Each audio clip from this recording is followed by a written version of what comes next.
good to be here. A colleague was making fun of my title, Landscape Legacy and the Biogeochemical Consequences of Disturbance, just because it's so broad. But what I'm going to attempt to do here is knit together several pieces of work that I've done, and I have cut a few things out. But I'm trying to think a little bit further about this issue of disturbance.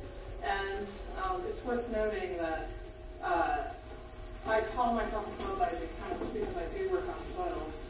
There's no mention of soils in this title, and I do that deliberately. But I'll talk a little bit more about that in a minute. So what you're looking at here is the landscape of the Judith Basin. This is a chem fallow field, and that's work in central Montana that I'll talk about towards the end of the talk. What did you call it? Chem fallow? Chem fallow. Chem fallow, meaning it's reduced tillage. They don't cultivate, but they do apply herbicide to kill the previous year's crop. All right, just a year. So, how do soils reflect climate? And I'm thinking about this. So when I think about biogeochemical consequences of disturbance, I think first and foremost about soils, not just because that is my declared topic of study, but also because that's where a lot of these effects play out. And I gave a talk recently in a session called Soils as Archives of Past Climate, and I found that concept to be interesting because our ability to interpret soils has as much to do with how they function and how they perform in systems as how much they provide a passive record of what's gone on in the past. Essentially, they do both things. And it's worth noting as I get started also that I am traditionally trained as a soil scientist. I got my master's degree at UC Davis. And it's interesting to me to consider how that kind of traditional expertise can be brought to bear on more contemporary notions of biogeochemical cycles. And so this exercise of taking soils that I've worked on and putting them in little boxes and putting in and out arrows on them is part of the way that I try to communicate at the beginning of most talks that I'm interested in thinking about the soils as biogeochemical entities, meaning we can talk about the beautiful complexity here, but it might be worth just simplifying to the black box and thinking only, for example, about carbon. So the three soils that I'm showing you here are from Central California, Central Montana, and Central Alaska. They're they're developed in climate conditions of almost identical mean annual precipitation, 24 to 27 centimeters. And because they vary in latitude, they essentially vary in temperature as a result of that. So in Central California, 17 plus 4 in Central Montana, minus 4 in Central Alaska.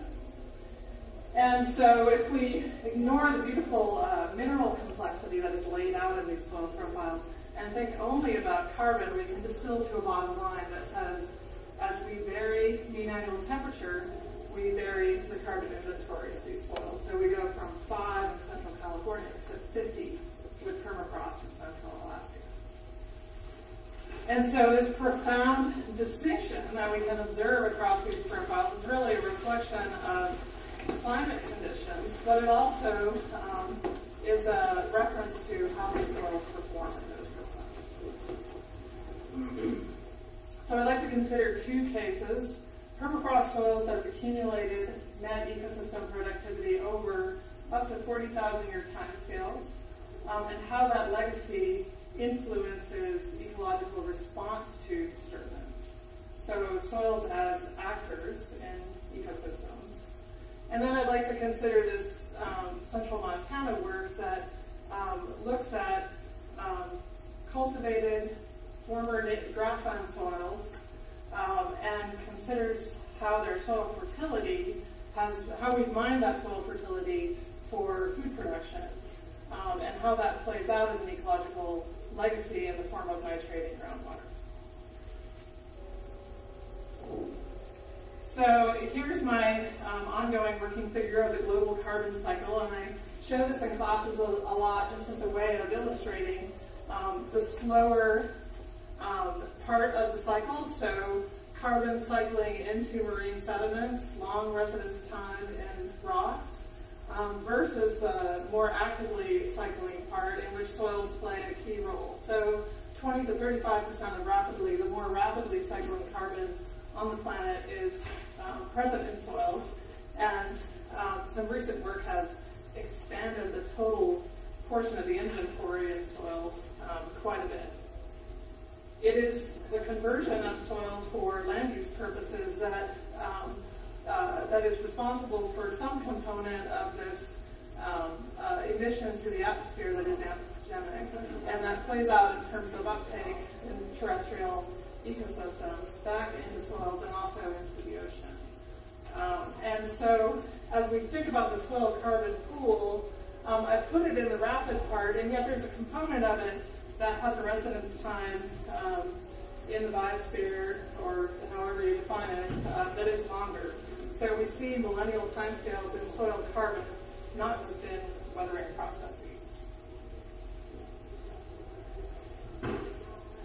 Okay, and so, again, thinking about disturbance in some sort of a global scale way, we can argue about what disturbance represents in terms of NPP. And this is following up on Steve Rennick's talk last week about limits on global net primary productivity.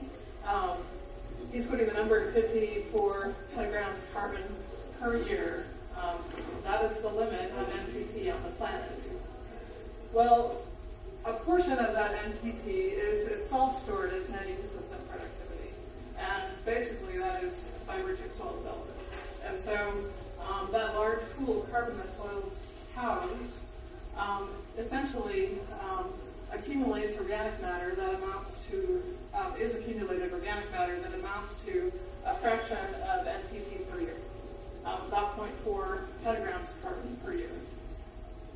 And we can estimate that number, as Schlesinger did, and made it for him, thinking about what that rate represents. If we think about carbon in soils as a steady state scenario that is only balanced by the erosion of carbon, the erosion of soils globally, we can look at the global carbon load in rivers and come up with a rate at which we are storing carbon overall on the planet. And so that's where that number comes from, 0.4 petagrams per year, and it actually works out pretty well with what we can observe directly in soil profiles. So this disturbance term here, L sub D, is one way that you might think about how that net ecosystem production lines up. It's the out arrow for the net ecosystem production pool. And so it's some disturbance term. We're talking about natural or anthropogenic disturbance. And when we factor in the anthropogenic part, we wind up having to increase our numbers a lot. So the 2001 IPCC report was up to 1.4 petagrams carbon per year from natural disturbance, deforestation, from anthropogenic disturbance, including things like deforestation, in the decade from 1989 to 1998. So disturbance interrupts that storage process of carbon in soils. So a few categories of disturbance for you to consider. And here I'm thinking about how we consider disturbance in terms of a press versus a pulse, in terms of natural versus anthropogenic. And these are just a few examples that have been on my mind and that I'll try to develop a little bit more over the course of this talk. Soil erosion I've already mentioned. Glaciation. So we have major forces of natural disturbance, and we can estimate that 25% of that large pool of soil carbon is accumulated in the last 10,000 years as a result of glaciation. Major force of natural disturbance. Climate change, more of a press disturbance. We can anticipate a positive feedback on global temperature by warming of carbon-rich soils in cold regions, at least 50% of terrestrial organic carbon, probably substantially more. And that plays out, of course, as changing plant communities, which themselves feed back on soil carbon. Cultivation, so an anthropogenic mode of disturbance that tends to result in 20 to 40% loss of the NEP present in those soils within years to decades, increasing in area. Ultimately, I would argue that the outcomes of disturbance for carbon in soils are mediated by landscape organization or legacy, and I'll try to develop that theme with my examples. Hydrologic transformation, and most critically, nitrogen and phosphorus dynamics, nutrient dynamics that dramatically affect outcomes for the fate of this disturbance mobilized carbon. But the question I would ask is, how does that play out? Does that feed back? So if we glaciate, a quarter of our carbon balance away, that allows us to store more. In essence, the planet accomplishes net ecosystem productivity by virtue of disturbance. And so that leads me to wonder about the effect on NPP as we anthropogenically disturb, in particular, soil nitrogen.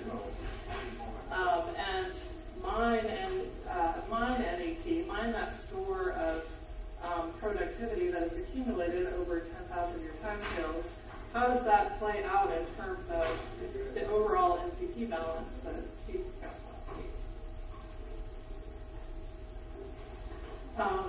And so another category of disturbance we might think about is fire, and this comes up a lot in the boreal region.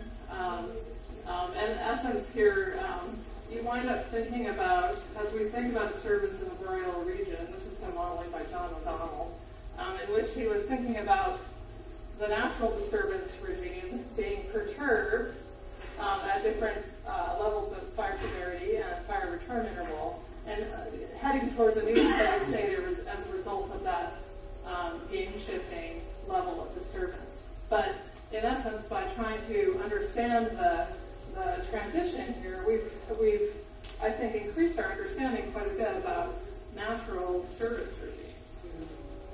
Natural systems contain a strong element of disturbance, and in fact,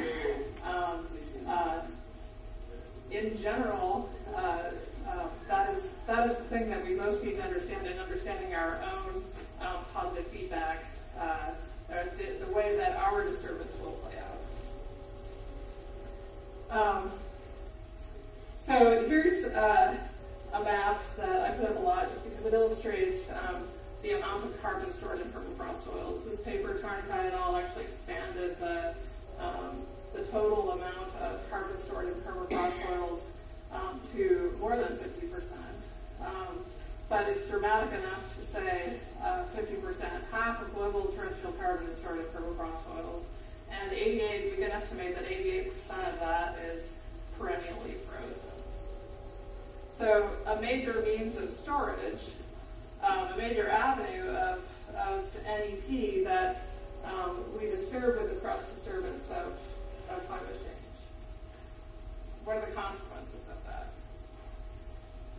So just addressing the time scale a little bit more, this is a recent paper that looked at age of peat deposits around the Arctic and evaluates them in terms of ages from 16,000 to recent. We can go back to 40,000 years. We can go back to limited radiocarbon dating in terms of peatland deposits. And in essence, these deposits they're a focal point of carbon storage in these environments. The other major category of carbon retention in permafrost soils is by loss deposition. As we develop our ideas about how carbon is stored in permafrost soils, we wind up realizing that depositional environment is critical. Burial is a critical factor for carbon storage. And the two main ways we do that in these regions are by accumulation of peat and deposition of loess. Themselves a function of landscape position and to some degree disturbance in as much as loss is tied to glacial activity. So when we form permafrost in that way, we develop permafrost that is carbon rich, and it is termed syngenetic because we're insulating from the top. So whether you're accumulating peat or you're accumulating loess, you're propagating permafrost tables up and in essence putting soil carbon into the freezer. It's a very effective means of carbon storage. It turns out that when you make permafrost that way, it's 40 to 80% ice by volume, and its response to warming is then affected by that legacy. And so, in understanding how warming temperature induced thaw of permafrost might go, you really need to know something about this situation, which again has to do with depositional environment. And so not all permafrost is made this way, but this is the stuff that really packs a punch in terms of carbon and production of water volumetric collapse when it thaws. So I'm going to show you sort of an overview of work in Alaska that takes the approach of addressing this question of how landscape legacy and context dictate permafrost mode, vulnerability, and fate. So outcomes for carbon and water permafrost thaw. This was originally, or at its heart, an NSF-funded project led by Jennifer Harden and Tor Jorgensen. And our approach was to look at use fire and thaw chronosequences. So natural gradients on the landscape, either of fire or of, in the lowlands, of thaw features, to understand longer-term trajectories of thaw and how they play out for carbon and water in these systems. And so the structure of trying to structure how I'm framing this argument here, and I'll do it for Central Montana as well. There's a landscape legacy feedback in the sense that we have some locations on the landscape that are more vulnerable than others. Understanding how this particular location developed, how it came to be, helps us to understand its fate and how thaw is going to go. There is a characteristic hydrologic response.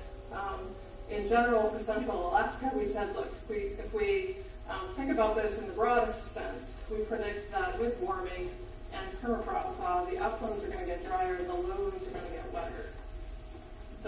That split will have profoundly different consequences for carbon. When you get drier, you probably lose permafrost. That was our original thought. And you lose carbon as CO2. When you get wetter, you lose it mainly as methane. What we've come to appreciate more is how nutrient supply by thaw mediates that carbon response. And what we could predict from Tor's work previously really was that plant community succession mediates the response as well. So we have a lot of situations in Central Alaska where we have ice developed under colder conditions that is there purely by virtue of an insulating plant community, moss communities, that sort of thing. So here are the study sites. These are all in the Yukon River Basin. That was our focus because of the USGS initiative there. And the two lowland sites I'll talk about are Kayakuk Flats, an 8,000-year-old peatland here, and in Oka Flats, a 4,000-year-old peatland closer to Galena, Alaska. And then the two upland sites I'll actually talk a bit about a third are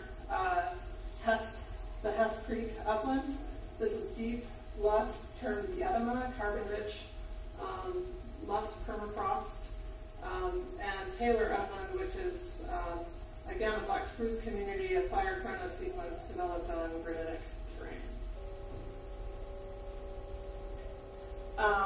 There's a third site in the middle, and it's shown here. That's known Beaver Creek, and essentially what we came to recognize was that Hess Creek with thick loess versus this Taylor Highway site formed on granitics represents sort of two end members in terms of upland thaw, because the response there for hydrology as well as, and therefore carbon dynamics, is profoundly different. So here's how the Hess Creek site looks. This is syngenetic loess permafrost, so we see it's hard to appreciate the ice content just from pictures of cores, but we see a cyclic pattern of ice morphologies that implies upward propagation. And we also see ice wedges. So there's silt over the top, meaning there was thaw back at some point in history, but we've preserved this massive ice that is a reflection of pattern ground and development of ice wedges in some previous time. Here's how the soils look, lots of cryoturbation to think about in terms of carbon mixing processes. Taylor Highway is a little different. So this is thin loess over granitic material, and so slope position makes a big difference to what you see in terms of permafrost. And in this location, we actually saw the predicted response of permafrost thaw leading to complete ice loss and plant community change from small black spruce to deciduous vegetation. So you lose the permafrost, you lose your ability to, you lose that hydrologic barrier, and the plant community transforms.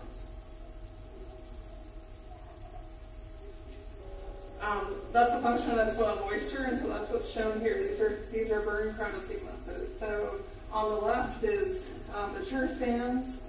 This is just volumetric water content with depth in soil. So mature sands at Hess Creek and the Lutz versus Taylor Highway. And then a more recent burn, 2003 at Hess, 2004 at Taylor, and 60s burns at both locations. And what you notice right away for volumetric water content, other than the fact that we're getting tired here and our depth intervals are bigger, is that Hess maintained its water content, and this essentially meant that it maintained its permafrost table. So if things stay wetter, you preserve ice, and the permafrost table gets pushed back, but it repropagates. And so Hess Creek winds up, because of that deep loss, winds up being resistant to disturbance by fire. So this is, again, work by John O'Donnell for his dissertation. Organic carbon stocks in unburned mature versus 2003 burn categories with depth. And then carbon density that we observed deeper down in the soil profile. The next figure is really a better illustration of what went on. So this is radiocarbon results with depth in the unburned mature, the recent burn, and the 60s burn.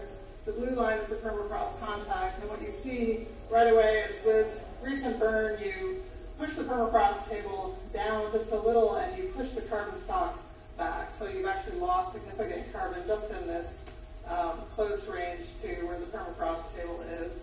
And then by 67, you're starting to see it bounce back. So we see strong evidence of resilience to disturbance by fire just because of mineral substrate in this location. Same plant community starting out as the Taylor Highway location. We took it a little bit further at Hess Creek because we had an opportunity to look at a sequence of cores on this hill slope. So this is a cartoon based on the core results by Biogeochemical. So this is, again, a steep loss situation. And what's shown here is that we have syngenetic permafrost all down the slope with ice wedges, punctuated by ice wedges periodically. And then we see zones without wet ice wedges that are interpreted as thaw zones. The Alaska DOT was coring in this area because they were having trouble with the road, right? This is, you get thaw in this kind of circumstance, and you get catastrophic thermokarst that wreaks havoc with your road surface. And so we opportunistically went in and took advantage of some of their coring along this slope. And so in thinking about a tool that might be useful for looking at the age of ice in this circumstance, because we know this is colder climate circumstances than today that led to this ice wedge network. We hit the limit of radiocarbon dating relatively high in the core. And when you're dating the radiocarbon in the permafrost core, you're never sure what you're getting. You know, if you wanna get a little closer to the timing of the actual development of the permafrost, you'd like to date the ice. And so I had scratched my head about how to do this, and eventually I came up with, by virtue of working in Don DePello's lab, uranium isotopes as a strategy for thinking about the age of ice on these cores. And so I'll just quickly show you the approach here, and that is to use this isotope pair. Uranium-238 is the parent, uranium-234 is the daughter. There are a couple of steps in between, but they go relatively quickly. what's here is half-life. So the half-life of uranium-238 is 10 to the 9 years, meaning we can use uranium-238 to understand the entire history of the planet, right? Million-year time scales. The half-life here for uranium-234 is much shorter. Because these are tied by a decay chain, the abundance of this one is much smaller. But after about 1 million years, given the half-lives here, we get to the situation of secular equilibrium at which the rates of decay of the isotopes are the same. So the pool of 234 is smaller, but it's decaying faster. And so secular equilibrium means that their rate of decay is the same, and we can define that in terms of an activity ratio. That in rocks older than 1 million years will be 1.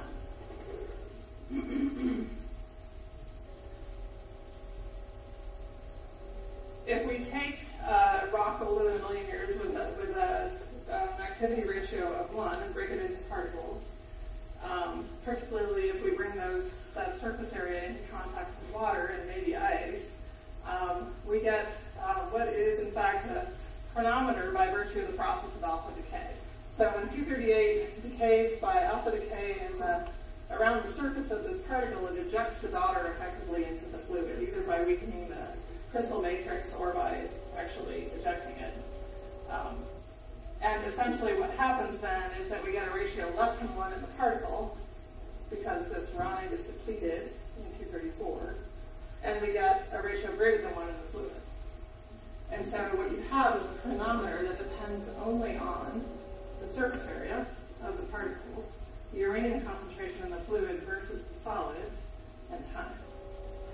So if you had a material in which you could make a good guess about the surface area, and in which surface area was large enough to develop a signal, you might be able to interpret an age in a closed system search, a situation where you were able to look at the surrounding fluid and the particle at the same time. But it occurred to me that less permafrost is that kind of a situation. Wind-blown particles are rounded, they're silt-sized, so their surface area is theoretically easy to predict. And theoretically, you have a closed system of ice surrounding mineral particles in which you can develop model ages. So here's how it played out on these cores. Here's the core sequence down the hill slope. Core depths from 7 to about 22 meters in depth. 22 meters in depth. So this is the deepest core at the bottom of the hill slope. This is the shallowest core at the top of the hill slope. We see an increase in the uranium activity ratio with depth, implying, yes, indeed, things get older as you go deeper. And stream waters in this area are all relatively close to 1, it's worth pointing out. So this is in thaw waters, I should emphasize. So the values are greater than 1 because you're looking at the evolution of the signal in the fluid. And it's still a modeling exercise to get to an age because, like I said, we need to think about surface area and uranium concentrations. But looking at the dissolved organic carbon that's in that same thaw waters from those core sections, what I observed is that you reach the limit of radiocarbon dating within 1 to 2 meters. The DOC is radiocarbon dead. When you model the uranium isotopes, when I modeled the uranium isotopes, I measured some surface area, I did some sequential Lie. It's of course more complicated than you think it's going to be. And hopefully this paper will be out soon and you can read all about it there. But you get ages on the order of 100,000 years at the bottom of this core. Nobody in the permafrost community really believes this. But it's intriguing to suggest that we have this kind of age in a circumstance where we've reached the limit of radiocarbon dating. The obvious next step here is to look at less permafrost bracketed by tephra and constrain the model ages. What do they feel is an appropriate age of 100K is too much? More like 40,000, not going back to Illinoisan. Not going back that far in climate history. They feel that the wedges here are all more recent than that. And some of that is based on dating the solid material with radiocarbon. And so you immediately run up against issues of blank in your carbon measurements. Are you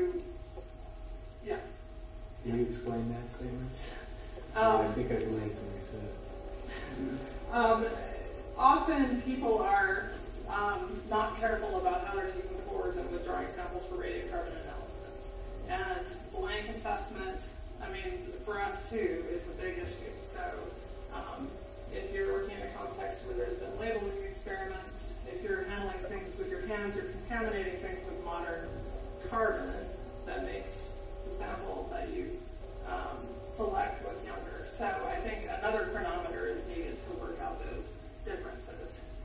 One thing that is implied by some of the radiocarbon work on the solid material here, though, is a certain degree of age inversion, and that might explain some of the back and forth here. I would argue that some of that has to do with little variations in surface area in the losses as you go up the profile, but there's certainly evidence that there's been downslope movement of material on this hill slope. And understanding how that goes in this particular context, I think, is an interesting area to pursue moving forward. Just pointing out, these are DOC concentrations in this core, 500 to 1,500 milligrams per liter in the thaw waters. Here's some of those DOC numbers again. Here's how it compares to the local creeks. Really high ammonium as well. So immediately raising a question about some kind of priming effect. But how would this affect the fate of carbon released upon thaw of these landscapes? I mean, it doesn't add up to very much, so does it matter? And what does it imply about long-term process and permafrost cores? So to the extent that there is some degree of liquid water present, you might argue that there's long-term fermentation there. A whole other mode of discussion. So, quick question before you go on. It's perplexing the ages that you got. I mean, you could conceive that this carbon started accumulating immediately after the heating in the previous interglacial. Right. But then with loess, it could be loess that was formed elsewhere in blue here, so like redeposited too. Yeah, and I'm not showing you the results of the leaching experiment, but I did do the exercise of looking at the fluid and the solid together. Yeah. And you're up against your uncertainty with uranium concentrations. Yeah. Basically, that's the limiting step there. But when I sequentially leached the particles here and added everything together, I came out with something close to 1. So implying not a lot of transport time, but uncertainties of 5% maybe because of uncertainties about uranium concentrations in those leaching steps. The other thing implied from the leaching and from playing around with acid leaching and combustion to remove organic matter is that particles are coated, and that probably affects what you see as well. So I think there's promise here, but constraining the modeling is definitely needed, and I think Tefra bracketing is the way to go with that. Because I think there's potential for making inferences about slope process here. You could also imagine looking at copogenic production and the underlying bedrock material that's beneath the loess as a strategy for constraining that age. Okay. We also looked at how this played out in streams, and after this I'm just going to cut to the Judith because I'm over the limit. So this is a second order trib in the Hess Creek area, and this was a series of tracer experiments done in collaboration with Josh Cook. This paper is coming out soon in Hydrogeology Journal. And what we did was we did several things, but we looked at the water balance and the uranium activity ratio at the same time. And so what the bottom panel shows here is distance downstream, values in the channel, and then values interpolated for subsurface inflows. So when you think about the silt material, this is a permafrost bounded catchment. There's silt material mantling these landscapes, and you don't really readily move water through that material. You move it over the top. You move it through the organic horizons, but you don't move through the matrix of the silt. And yet we see values here in uranium isotope space for subsurface inflows that are comparable to what we see 5 to 15 meters down in these permafrost cores. And the way that we interpreted this was to say there must be preferential flow subsurface, and the way that we could imagine that happening was flow of thaw water along these ice wedges.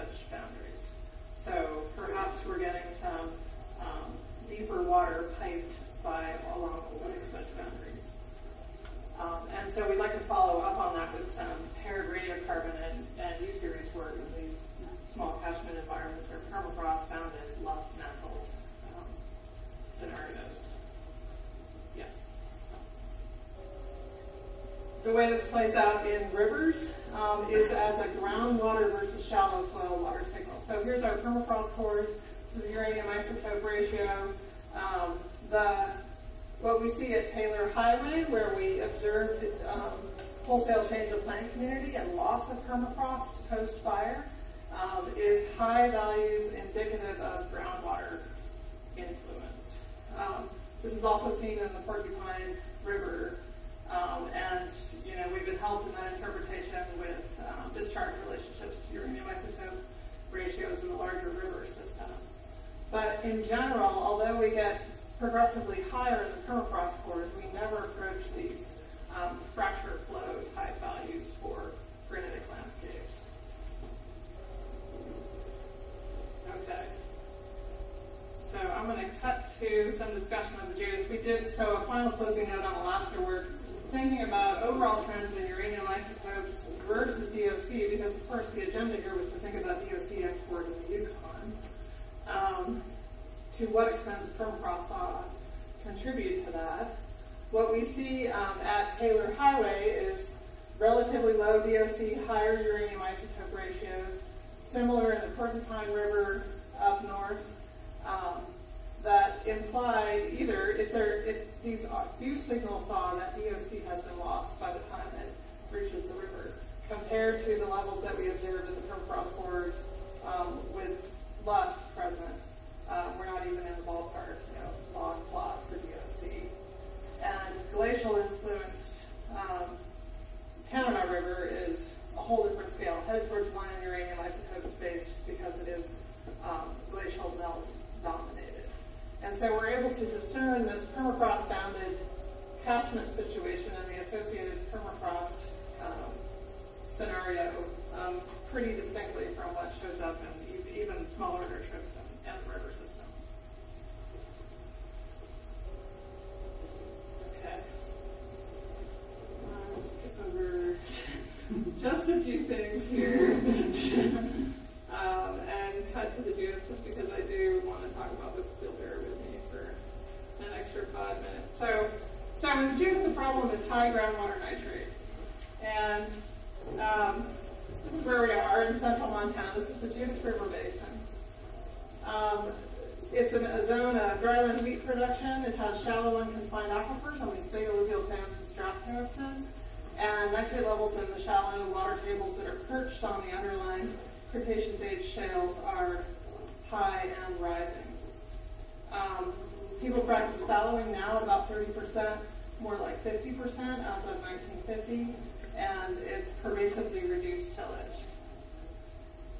I would argue that in thinking about what the effect of land management here is on groundwater nitrate, we can use the same kind of strategy of understanding how landscape legacy dictates where we find vulnerable locations, how the shallow aquifers work, and where the soils are thin.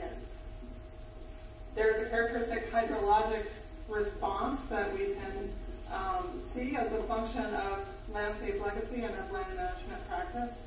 And we see it played out in nitrogen dynamics.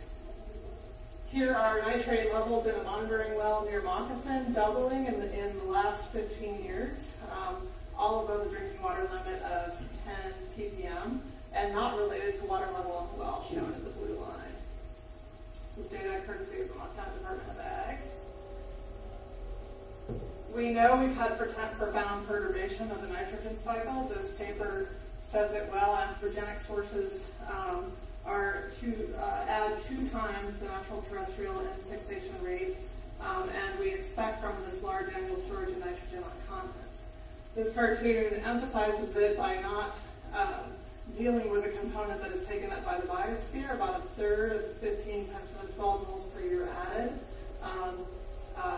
And given 5 lost to the ocean or transported to the ocean, we conclude that 5 times 10 to the 12 moles per year of nitrogen are housed in groundwater and vadose-sown environments with diverse residence times. Here's rising nitrate in groundwater with the dots relative to fertilizer use nationally. And here's how it goes in the Judith. So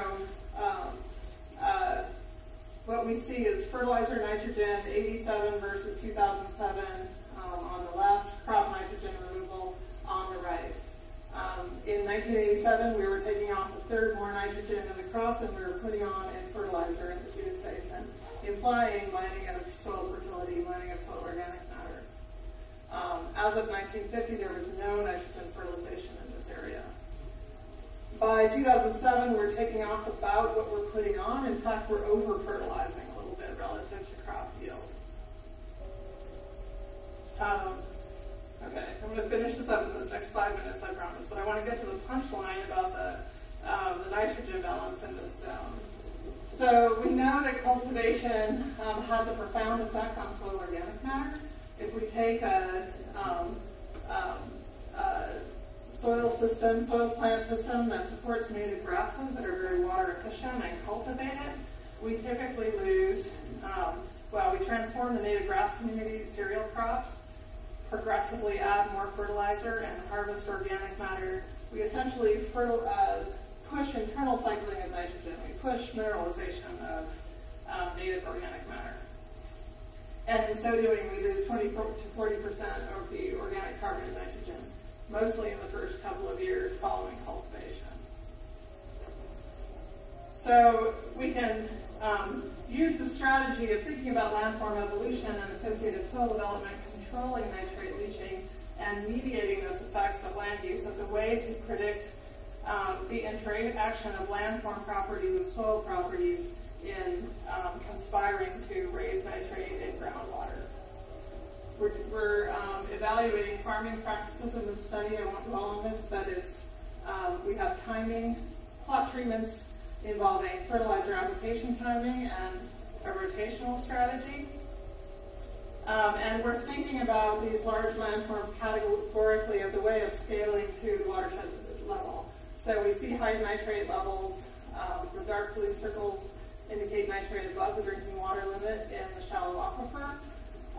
We see them in the landscapes that are cultivated, which typically are these situations of big flat areas on characteristic landforms with shallow water tables perched on the underlying shale. We can characterize the large-scale hydrology by thinking about the degree to which mountain recharges influences the water tables in this area. So this is the Moccasin Terrace in the center of the basin. We primarily get diffuse recharge to the landform surface here because mountain recharges or mountain streams are routed around this isolated terrace at this point. At Stanford, we're getting more influence by recharge from the mountains in addition to infiltration of soils on the landform surface. We've thought about the soil mapping in this area at Stanford. We've used the soil mapping to understand where the shallowest soils are in order to target our study approach, and green symbols here are less than a meter to a sharp gravel contact. So I'm just going to show you quickly how this plays out in soil profiles. This is a location near Stanford. When gravel is shallower, so this is nitrate N as kilograms per hectare. These are two profiles that have gravel at 60 centimeters, two profiles that have a gravel contact at 100 centimeters. And what I mean by this is it's alluvial gravels, and there's a mantle of loess deposited on the top that creates these zones of fines in which soils have developed over million-year timescales with the development following the formation of these landforms. And what we see is that those contacts dictate where we have nitrate accumulated. So we get these bulges of contacts, and as a result of this stratigraphy, we see 40 kilograms of nitrate on a fallow plot here versus 70 here. So we're holding more nitrate in soil as a function of depth to that gravel contact. Here's depth gravel, here's a nitrate inventory. And so we argue that shallow soils plus shallow aquifers define leaching hotspots on the landscape. So the way this plays out for the overall nitrogen balance is like this, and this is something I'm working on as a way of thinking about how the combined effects of increasing fertilization and land management practice affect this internal process of converting native organic matter to inorganic nitrogen and facilitating leaching. So this is thinking about fluxes since 1950. If we look at fertilizer use, if we look at all of these pools over that time period, this is what I come up with in values of 10 to 7 kilograms nitrogen. So large amounts of nitrogen because I'm integrating the fluxes since 1950. So, and this is for the moccasin landform where we just have diffuse recharge, or dispersed recharge. We put on nearly 5 times 10 to 7 kilograms nitrogen as fertilizer, and we've taken off a little less than twice that in our yields since that time. We can estimate the organic nitrogen pool in the soils, which is, of course, quite large. And we can also use observations of mineralization to estimate the amount of nitrogen that has been mineralized during that period. Looking at groundwater nitrate concentrations and the dimensions of the aquifer, we observe that about the same amount of nitrate is residing in the aquifer as what we put on in fertilizer since 1950. And thinking about how this adds up, if we assume a negligible effect of groundwater nitrate, meaning if groundwater residence times here are on the order of decades since 1950, if we've held up everything in the aquifer, we're very close to balance. We're in the negative for the balance of nitrogen, meaning we have net mineralization over that period. And I would argue that because during this period we've transitioned to increasing fertilizer use, we're effectively, by virtue of widespread reduced tillage essentially because of widespread reduced tillage, coupled with fertilization, we're essentially now converting fertilizer to organic nitrogen, which we weren't doing before. The leaching rate, we know from observation, depends on winter rainfall and soil thickness. So if you're 60 centimeters to gravel or a meter to the gravel contact, by which people, that's how people think about soil thickness in this region, it affects whether you leach or whether you retain an organic nitrogen that could then be converted to the organic pool. And so we expect to see some nitrogen building going on in parts of this landscape and nitrogen loss going on in other parts where the soils are thinner.